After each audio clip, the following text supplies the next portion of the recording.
Bon, premier petit débrief là, avant de partir, là je pars dans une semaine. Demain ça fera une semaine. Bon, en fait c'est ma dernière semaine. Meilleur voyage de ma vie, hein. Meilleure expérience de ma vie.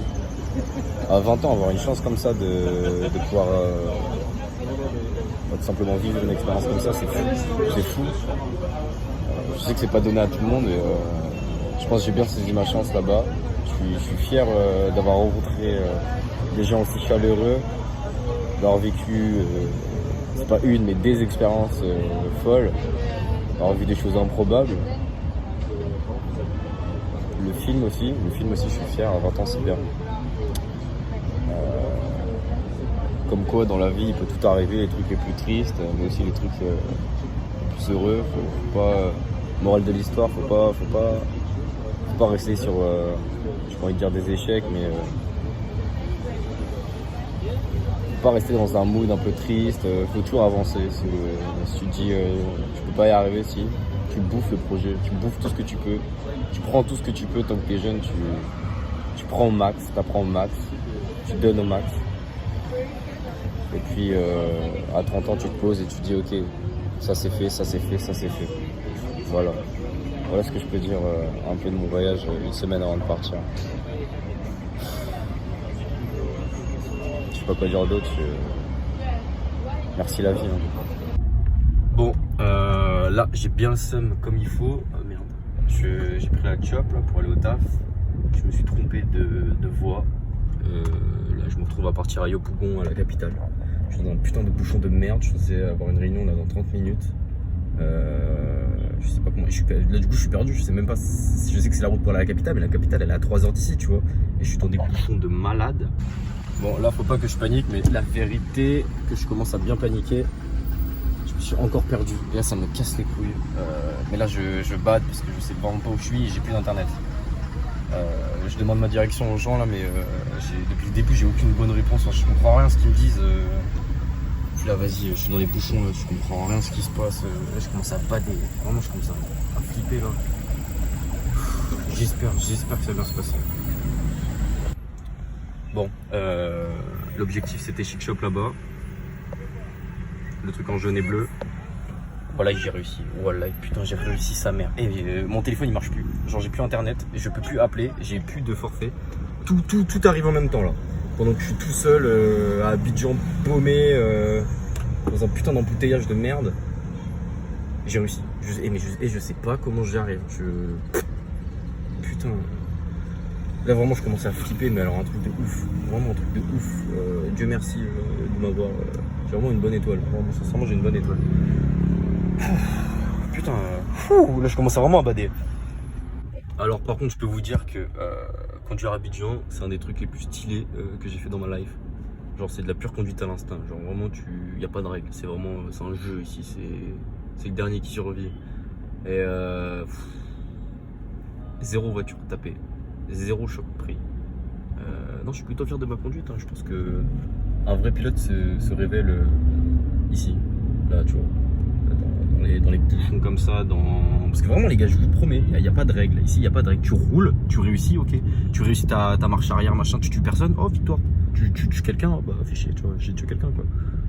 Enfin vas-y, je suis fatigué là, je suis épuisé, je suis content d'avoir trouvé mon Chic Shop là, putain, c'est le truc que je l'ai tapé une fois, je vais pas le taper deux fois. C'est le truc que je cherche depuis 2h30 maintenant. Je suis content. Bon, alors là, on est actuellement dans les centres commerciaux. Abidjan Mall, c'est un centre commercial ici. Et en gros, ici, les centres commerciaux, c'est comme pour nous en France, tu me corriges, hein, et pour moi, c'est genre comme des parcs. Tu vois, les parcs où on va se poser et tout, bah oui, c'est ça. C'est ça. C'est les centres commerciaux où tu vas, tu prends ton check et tout, tu te poses. Tu rejoins tes potes au centre commercial et tu chill. C'est ça. Mais sauf que du coup, là, j'ai remarqué un truc. Si tu dis aux meufs du resto ou quoi, tu leur dis ouais je reviens plus tard, etc. La meuf elle va demander à ses collègues de faire ça bien. Parce que du coup, j'ai remarqué quand c'est dégueulasse qu'on va manger, c'est parce qu'on en a pas dit on revenait. Et du coup elle a dit on s'en bat les couilles, il crache dedans. Merci. Tu vois, et là du coup elle a bien fait, elle a fait ça rapide.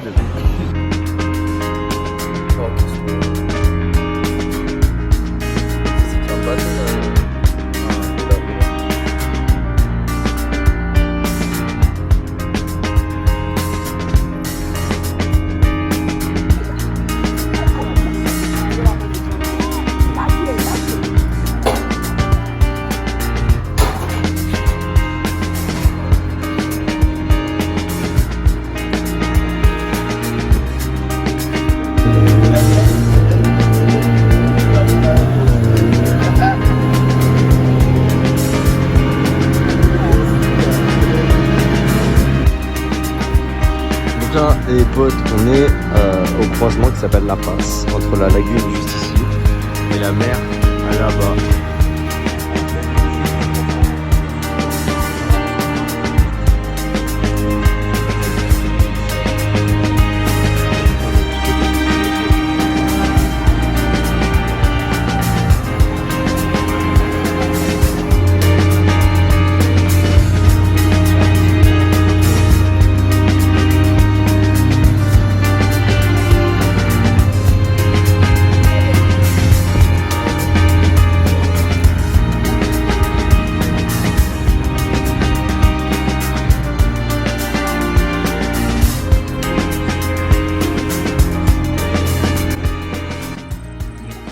Dernière villa pour le dernier vrai week-end. Bon, le dernier week-end, tout simplement, on va passer ici.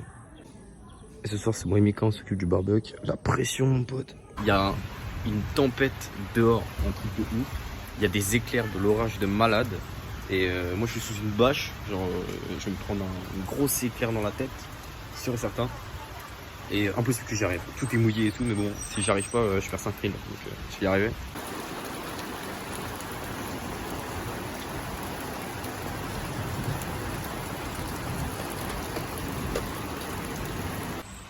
Moi je suis comme ça là depuis 45 minutes en train de galérer à faire partir le BBQ.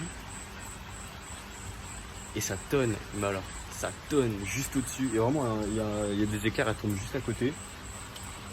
Ça va me tomber sur la gueule tout à l'heure. Pourquoi tu peux être fier que ton fils a réalisé son premier barbecue en Afrique sous l'orage et sous la pluie? Et je suis en train de mater là le quart de finale des Bleus. J'avais une réunion qui se finissait à 20h. C'est l'horreur. Je suis en train de mater ça sur un putain de live Facebook de merde qui ne marche jamais. Le pire match de l'EDF que je peux regarder, ça me casse les couilles. En plus, on est mené 3-3, c'est-à-dire que pour le moment, je pensais rentrer et assister à des putains de matchs au Louis XII. Et pour le moment, c'est mort. Et putain, marche, s'il te plaît.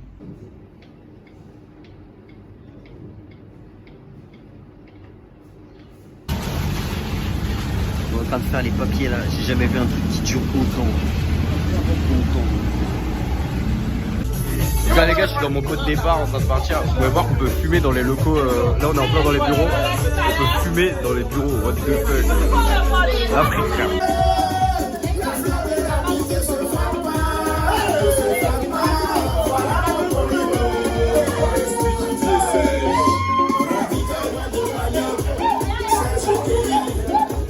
Bon les mecs, on vient de me baptiser là, mon nom ivoirien c'est JC Mokelele. Yes, c'est bon, je suis baptisé. Les gars, c'est un truc de ouf. Là il est 4h du mat. Demain j'ai le taf à 7h, soit dans 3h. Dehors ça commence à être inondé, un truc de ouf. Et les taxis ne viennent pas, je sais même pas comment repartir de la soirée. C'est chaud.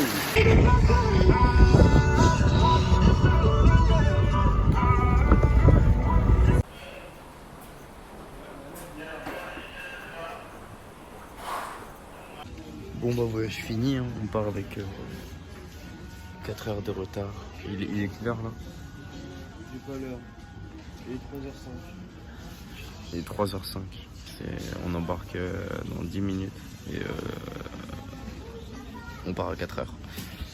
Chill.